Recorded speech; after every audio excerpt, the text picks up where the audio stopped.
大家好，我是 Living Sky， 欢迎来到我的频道。今天我想跟大家分享一道小点心——巧克力燕麦饼干。这款饼干有着浓郁的巧克力香味，表面看上去很粗糙，布满了黑色的巧克力豆和燕麦的颗粒，内部非常松软，口味香甜有嚼劲。我今天用厨师机来完成准备工作，大约要10分钟左右。我将所有食材分成了4组，详细配方会列在视频底下。现在先将第1组食材加入到厨师机中，包括4个鸡蛋、60克黄油、1杯巧克力榛子酱、半杯红糖。用低速启动机器，然后立马转至高速搅拌2分钟。今天用的鸡蛋、黄油都是直接从冰箱拿出来的，所以搅拌完成后，黄油还是颗粒状。现在我们来加入第2组食材：半茶匙盐、半茶匙小苏打、1茶匙泡打粉，用中速搅拌10秒到15秒钟就行。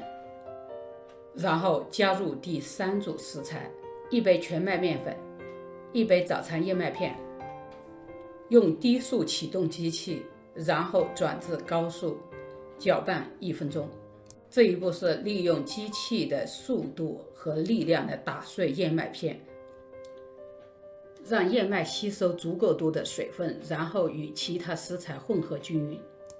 第4组食材燕麦片和巧克力豆是要保持颗粒完整，所以不能用高速。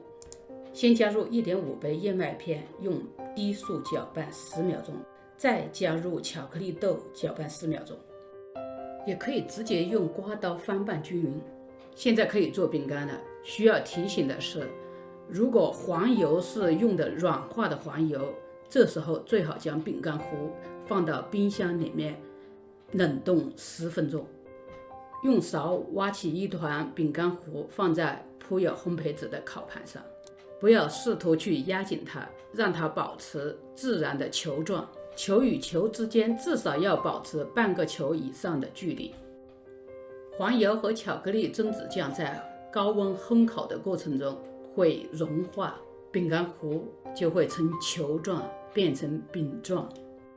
将球球稍微按扁一点，这样饼干会更薄一些。提前预热烤箱到350华氏度，先烤15分钟，关掉电源，再继续烤5分钟。刚出炉的饼干是非常软，几乎是半流体状的。